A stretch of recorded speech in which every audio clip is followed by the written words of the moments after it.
आओ समोसे खाओ, गर्मा गर्म समोसे। आओ आओ खाओ समोसे खाओ। ऐसे कुरकुरे समोसे कहीं नहीं खाए होंगे। समोसे के अंदर कुरकुरे कभी नहीं पाए होंगे। आओ आओ कुरकुरे खाओ। आओ आओ कुरकुरे खाओ, समोसे के अंदर कुरकुरे खाओ।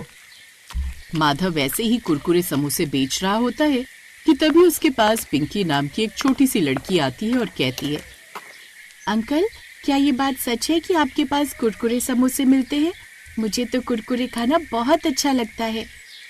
हाँ बेटा, मेरे पास कुरकुरे समोसे मिलते हैं। आप बताओ, आपके लिए समोसा लगा दूं? बस 10 रुपए का है। तभी वहाँ पर पिंकी की माँ आरती आती है और कहती है, अरे नहीं नहीं भाई साहब, रहने दीजिए। वैसे भी कुरकुरे सुना है प्लास्टिक का बना हुआ होता है। मेरी बेटी की तबीयत खराब हो जाएगी तो आप इलाज के पैसे देंगे क्या?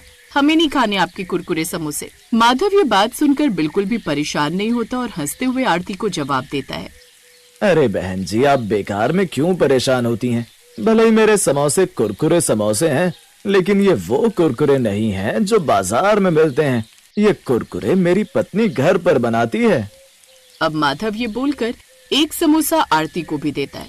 आरती जैसे ही समोसा खाती है तो तारीफ करते हुए कहती है, अरे भाई साहब, आपके कुरकुरे समोसा तो बहुत अच्छे हैं, और इसके अंदर ये जो आपने कुरकुरे भरे हुए हैं ये तो बहुत ही करारे हैं। ये तो बाजार वाले कुरकुरे जैसे हैं, लेकिन उससे बहुत अलग भी है।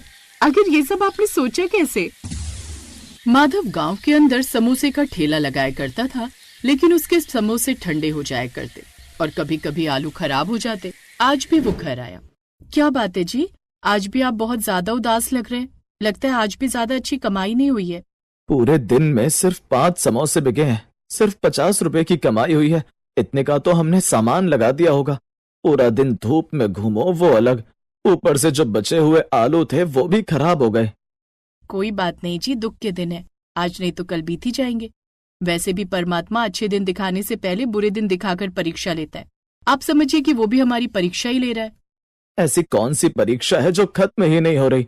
मुझे तो कभी कभी समझ में नहीं आता कि मैं करूं तो क्या करूं। ऐसे कुछ दिन बीतते हैं। माधव को पता चलता है कि उसकी माँ जो शहर में अपने दूसरे बेटे के साथ रहा करती थी, वो गांव में उससे कुछ दिन पहले मिलने के लिए आ रही थी। माधव ने आशा से कहा, आशा सुनो, मैं समोसे का ठेला लेकर जा रहा हूँ और माँ आने वाली है। तुम कुछ अच्छा सा बनाकर रख लो ताकि माँ खा सके। ज्यादा पैसे तो नहीं है, लेकिन मैं चाहता हूँ कि माँ कई महीनों के बाद हमसे मिलने आ रही है तो हम उन्हें अच्छे से अच्छा खिलाएं। और अगर समोसे बच गए तो मैं वो भी ले आऊंगा, फिर वही गर्म करके चाय के साथ सारे मिलकर खाएंगे। अच्छा, आप निश्चिंत होकर जाइए, मैं सब कुछ बहुत अच्छे से संभाल लूंगी।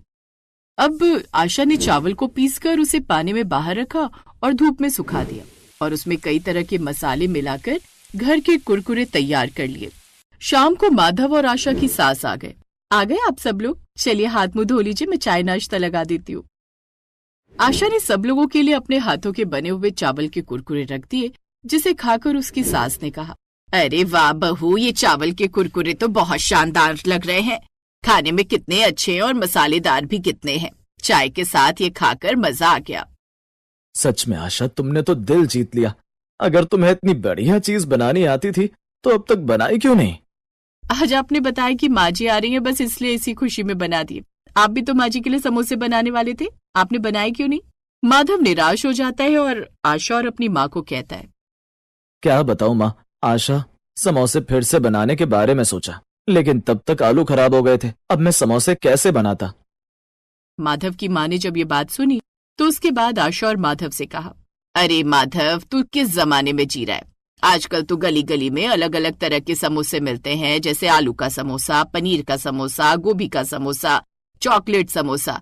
मैं इतनी बुढ़िया होकर इतनी आधुनिक बात को जानती हूँ। तू तो जवान है, फिर तो तुझे ये सब कुछ पता होना चाहिए। पर माँ, मैं किस चीज का समोसा बेचूं जो खराब ही ना हो और जिसमें लागत भी ना लगे? तभी माधव की माँ ने आशा के बने हुए कुरकुरे को देखा। माधव, तेरे बगल में छोरा है और तू शहर में ढिंडोरा कर रहा है। तू कुरकुरे समोसे क्यों नहीं बेचता? ये खराब भी नहीं होंगे और ज्यादा समय तक ताजा रहेंगे। ये बात बहुत अच्छी कही है माँ जी ने। मुझे नहीं पता था कि हमारी माँ जी इतनी मॉडर्न और इतनी समझदार भी है। माँ जी ने तो आते ही घर की लक्ष्मी की तरह हमारी सारी परेशानी दूर कर दी। माँ जी, जब आप इतना कह रही हो तो फिर अब मैं कुछ दिन गांव में कुरकुरे समोसे बेचकर देखूंगा। अगर मुझे इससे फायदा होता है तो मैं यही बेचना शुरू कर दूंगा। और इस तरह मैं गांव में कुरकुरे समोसे बेचने लगा। ये नुकसान भी नहीं करते और बच्चों से लेकर बड़े तक सभी इसे पसंद करते हैं। ये तो बहुत बढ़िया बात है। बताइए माधव भाई, आपने एक काम करना, परसों मेरे घर मेरी ननद को देखने लड़के वाले आ रहे हैं। आप कल मेरे घर ध्यान से ये समोसा भिजवा देना। आप बिल्कुल भी चिंता मत कीजिए बहन जी। जी मैं बहुत अच्छे से समोसे बनाकर भिजवा दूंगा। अगर आप कहेंगे तो फिर मैं और भी तरह तरह के समोसे का ऑर्डर ले लूंगा। माधव ये बोलकर घर आ जाता है तो वहीं आशा भी बहुत ज्यादा खुश थी। अब माधव की माँ वापस चली गई थी और आशा ने माधव को देखकर कहा, आज भी आपका चमकता हुआ चेहरा बता रहा है कि आपकी कमाई बहुत अच्छी हुई है। भगवान करे इस कुरकुरे समोसे वाले की किस्मत ऐसी चमकती रहे।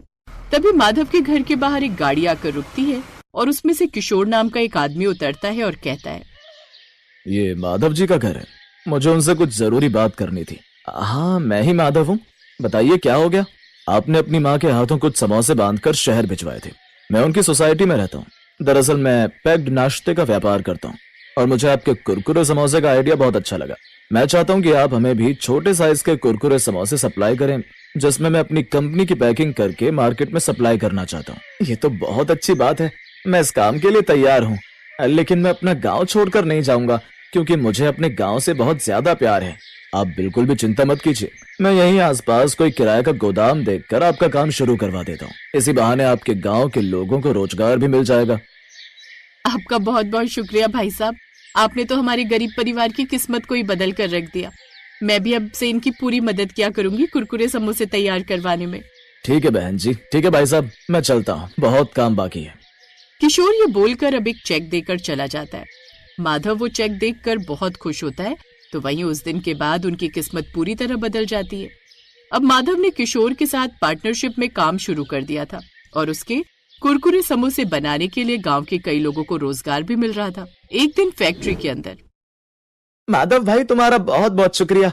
तुम चाहते तो शहर जाकर अपनी किस्मत चमका सकते थे, लेकिन तुमने हम गांव वालों के बारे में सोचा और गांव के अंदर अपने कुरकुरे समोसे के इस व्यापार को शुरू किया। भाई तुम सब लोगों से ही तो मैं हूँ। जब मैं कुरकुरे समोसे बेचता था तो तुम सभी खरीद कर उसे खाते थे और मेरे घर में 2 वक्त की रोटी बन पाती थी। इसीलिए मैं तुम लोगों को कैसे भूल सकता हूँ। अभी तो हमें तरक्की की और बड़ी राह पर निकलना है। इतनी जल्दी आप धन्यवाद अदा करेंगे तो कैसे चलेगा।